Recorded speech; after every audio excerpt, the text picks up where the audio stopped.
Hey y'all, I'm Coach Tammy. Now the last bow I'm going to show you is super simple. Now there are people out there that do exact measurements. I am not those people. I will tell you, I'm going to measure. I am going to do several different fabrics because I want you to see the variations in it. 26 to 28 inches. You can go all the way up to 32, 36, depends on how big you want it. I'm not doing that. This is going to be the quickest bow we make. And this is a foolproof bow. I usually do 6 to 8 loops. You can do as many as you'd like. I've done as little as 3 before, all the way up to like 12. So I'm just grabbing all my Valentines that I have right here. It's just real handy to me. I have lots of pink and stuff still all over my shop. So I'm just, whatever I have handy is what I'm using right now. I want to make sure to get another 2.5 in there. You don't have to. You could do 4 inch. You could do all 2 inch. You could, or 2.5 inch. You could do all 1.5 inch. It doesn't matter. Okay. So this is what I do. I decide what I want on the bottom. I decide what I want on the top. And I just stack them like that. No rhyme or reason for anybody else but myself, okay? Okay, now notice there's a whole lot of Swiss dot in here. We can't have Swiss dot, Swiss dot, Swiss dot. That's why I lay them out to see how I'm going to put them in. That one is going to go on top. I do always try to do the 7/8 or the 5/8 on the very, very top. So then I turn it over. This is just how I do it. I have a method for my madness. And they're all at different lengths. Most of them are between 26 to 28 inches. I'm just doing this to show you. I fold it exactly in half. I dovetail. Closed side goes here. You're going to measure 7 inches. Between 5 and 7. You want that back loop to be big. Just like this. Pretty side. Flip it up. Peace sign. Twist. You're going to hold it in your hand. You're going to do the next one. Exact, and you don't have to hold it in your hand. If you can't, you can put it right down in the Easy Bow Maker.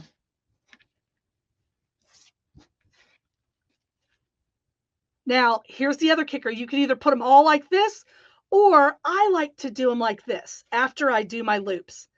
So I come up here, I twist it.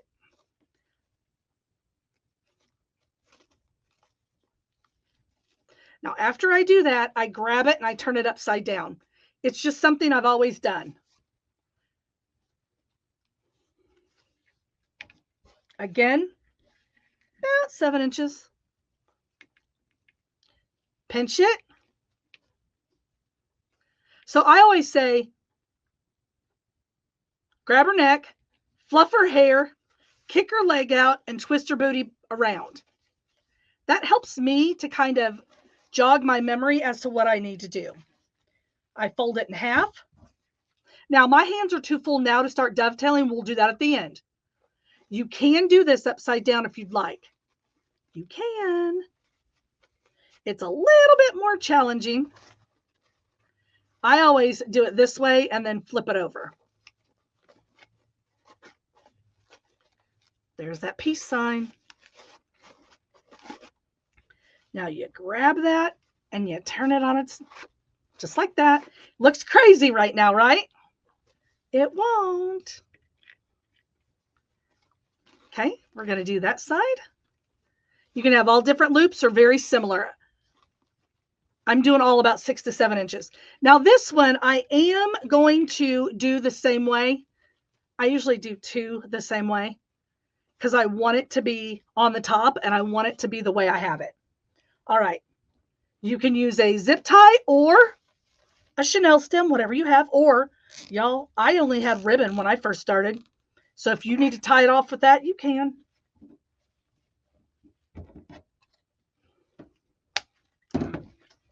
Okay. First thing I like to do is go in and dovetail everything. the initial cut. I'm sure I'm going to cut it again. I like to pretend I'm a little barber, and I just go in and cut everything first. Watch your fingers. Everything on that end good? Nope. Then I come to this end, do the exact same thing. Because remember, we turned some of those upside down, right?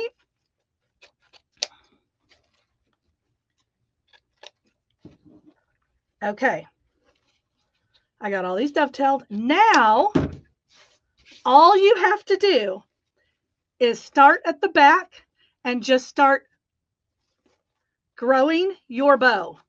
I usually do one side and then I do the other. Remember,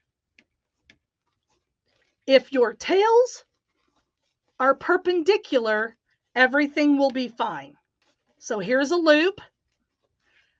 There's the tails. And you could do one over here. This, honest to goodness, I wish I had learned this method first before anything else. This is called a funky bow, but it honestly is the easiest bow. All you're doing is layering. That's it.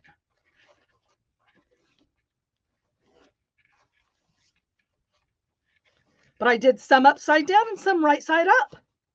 And it makes this super stinking cute. And remember, this tail needs to be on the other end. The loops, see how I'm doing that? The loop is like that, and then one tail goes to each side. Or just do it until you like it. That's what I always tell people. It's your bow, it's your design. Do it until you like it. Do it until the wreath says, stop. But look how easy and simple. I don't want to say easy because, listen, bow making is an art and it does take practice. But the one thing I really like about this bow is it looks like it took a lot of work. It didn't. It only took 1, 2, 3, 4, 5, 6. I wanted to make sure there were 6. It only took 6 ribbons and 5 minutes.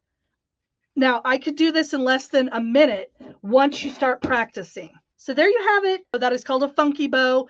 Now, you can put all of your tails down and just have these coming up.